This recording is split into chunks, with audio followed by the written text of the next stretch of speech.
Olá, alunos. Estamos aqui para gravar a quinta aula. Operações fundamentais com números fracionários.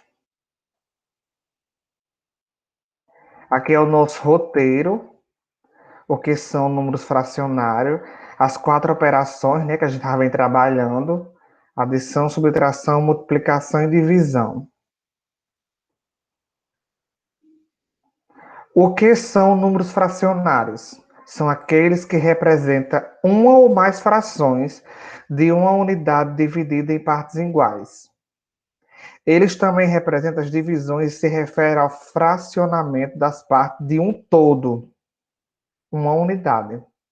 Os números fracionários são representados por dois números, termo da fração, separados por um traço horizontal, que se chama o traço de fração. O número de cima a gente chama de numerador, como mostra aí nessa fração, que é o x, né, o numerador aí, e o denominador é o número de baixo, que é o y, que deverá ser diferente de zero. Tipo de frações. Existem quatro tipos de frações. É a frações próprias, são aquelas em que o numerador é diferente de zero e é menor que o denominador. E as frações impróprias são aquelas em que o numerador é maior que o denominador, exceto os casos em que são múltiplos. Lembrando que o numerador é o número de cima e o denominador é o de baixo. Frações aparentes são aquelas em que o numerador é múltiplo do denominador, como as frações representam divisões, dividindo o numerador de uma fração aparente pelo seu denominador. O resultado é um número inteiro. Desse modo, elas apenas têm aparência de fração, por isso o nome fração aparente. E frações decimais são frações que possuem no denominador um múltiplo de 10.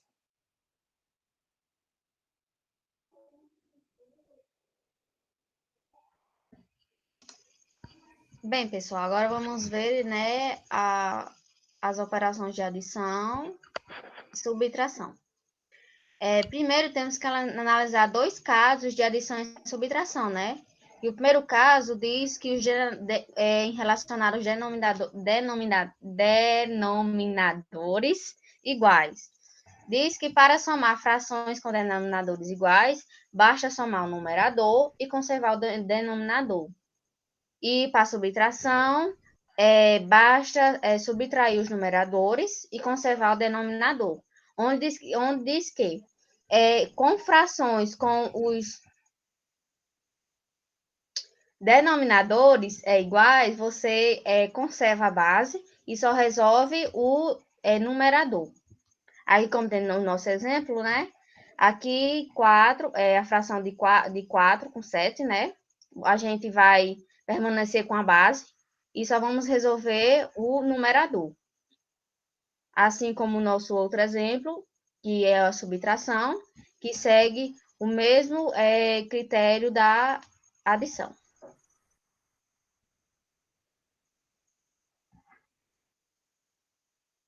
O nosso segundo caso é quando os denominadores são diferentes, né? Que diz que para somar frações com denominadores diferentes, uma solução é obter frações equivalentes de denominadores iguais. Ou seja, para resolvermos uma fração com denominadores diferentes, temos que primeiro achar o MMC do denominador, né? Que quando os denominadores são diferentes, como eu falei agora, temos que igualá-los. Isso é feito parte de um mínimo múltiplo comum, como eu falei, que temos que achar o MMC. Que temos aí no nosso exemplo, né, da somar as frações, que os denominadores são 5 e 2. Não podemos continuar com a mesma base porque são números diferentes, né? Com isso, teremos que achar o nosso denominador, para conseguir realizar a nossa fração. E já no segundo exemplo, também é o mesmo caso. Teremos que encontrar o nosso MMC de 5, 3 e 3, no caso, para obter nosso resultado. E vamos passar aqui um exemplo, né, na mão mesmo, para vocês entenderem melhor. E vocês vão entender para saber como é que realmente consegue encontrar o MMC.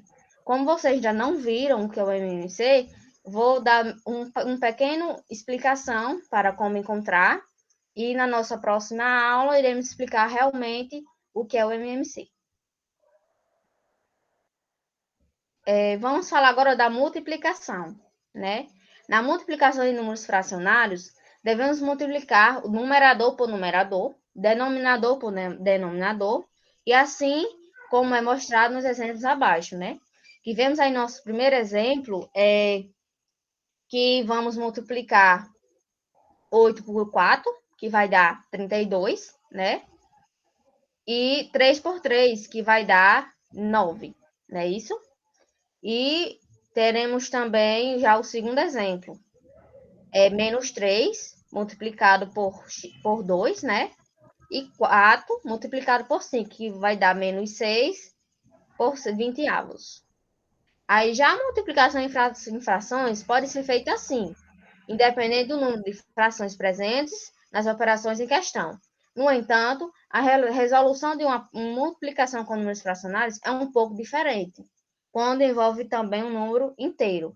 Por exemplo, vemos aí, né, que temos um número fracionário, que é 1/4, né, multiplicado por 32, que é um número inteiro. Professora, como é que eu posso resolver isso? Vamos ver a seguir. Aqui vemos a nossa primeira opção, né, relacionada ao número inteiro. Teremos que, para conseguir resolver essa fração, teremos que acrescentar um 1, porque 32 é menos que tivesse um embaixo, porque um não se posiciona praticamente em nada, né? E assim, como vamos resolver aí, né? 1/4 multiplicado por 32 por 1, igual, né? Que vamos multiplicar, uma aqui frações de multiplicação, vamos multiplicar denominador por denominador e numerador por numerador. E assim ficou 1 vezes 32 dá 32, e 4 vezes 1 dá 4. Mas, professora, por que tem um outro? A gente não pode terminar aí? Eu disse, assim, a gente pode simplificar, né? Que 32 dividido por 4 vai dar 8. Já na nossa segunda opção, para encontrarmos um resultado, podemos também dividir o número inteiro pelo denominador da fração e, na sequência, multiplicar o resultado obtido pelo numerador da fração. Como vamos ver aí, né? Que temos a nossa fração multiplicada pelo nosso número inteiro, que diz que vamos multiplicar o nosso denominador pelo nosso número inteiro e multiplica pelo nosso numerador, que vai dar igual, né? 4 dividido por 32 vai dar igual a 8. Como temos que priorizar quem está dentro de parêntese, iremos primeiro resolver ele, para depois multiplicar o que está fora, né? Então, como já resolvendo o que está dentro de parênteses, que deu o resultado do 8, vamos multiplicar por 1, que também vai dar resultado como 8.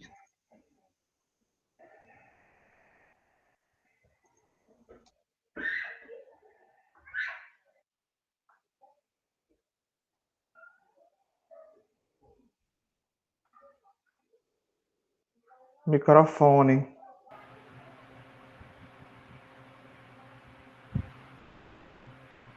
Para finalizarmos a aula de hoje, vamos falar sobre divisão de frações, né? Na divisão de duas frações, também é necessário seguir algumas regras. Nessa situação, deve-se multiplicar a primeira fração pelo inverso da segunda, para encontrar o produto de operação. Vamos conferir o exemplo que está embaixo, né? 4 sobre 12, dividido por 8 sobre 3. Que vai dar... Você vai pegar o numerador, multiplicar pelo outro numerador o denominador multiplicar pelo outro denominador, que vai dar o resultado 12 sobre 96. Aí você vai simplificar ao dividir por 6, por 2, né? Tanto 12 como 96. Vai simplificar também o 6 e o 48 por 2, que vai dar 3 e 24. E vai simplificar 3 e 24 por 3, que vai dar 1 sobre 8. Como vocês viram aí, eu simplifiquei o 12 por 2, 96 por 2, o 6 por 2 e 48 por 2. E simplifiquei, para terminar, né? Simplifiquei o 3 por 3 e o 24 por 3. Eu também posso fazer direto. Dividir o numerador 12 por 12 e o denominador 26 por 12, como vocês estão vendo no exemplo aí. Outro exemplo dessas de frações de divisões é 2 sobre 3 dividido por 5 sobre 7, que você vai multiplicar o numerador vezes o outro numerador, que vai dar 14, e o denominador vezes outro denominador, que vai dar 15. Portanto, 14 sobre 15. É importante lembrar também que essa regra deve ser aplicada em todas as operações que envolvem a divisão de valores fracionários, independente do número de frações. Assim, o numerador da primeira fração deve multiplicar o denominador da segunda e todas as outras frações. Enquanto o denominador da primeira fração multiplica o numerador de todas as outras frações, a gente vai ver um exemplo. 1 terço dividido por 5 por 1, dividido por 12 por 5, né? Você agora vai inverter a segunda e a terceira fração. Conserva a primeira e inverte a segunda e a terceira. Aí multiplica. 1 vezes 1 vezes 5 vai dar 5. 3 vezes 5 e vezes 12, que são os denominadores, né? Que vai dar 180. Aí você simplifica por 5, que vai dar 1 sobre 36. Procuramos um divisor que possa dividir os dois números para simplificar a fração, como eu expliquei agora anteriormente. O 5 divide por 5 e o 5 divide por 180, e, portanto, vai dar 1 sobre 36. Então, pessoal, finalizamos nossa aula de hoje e até a próxima.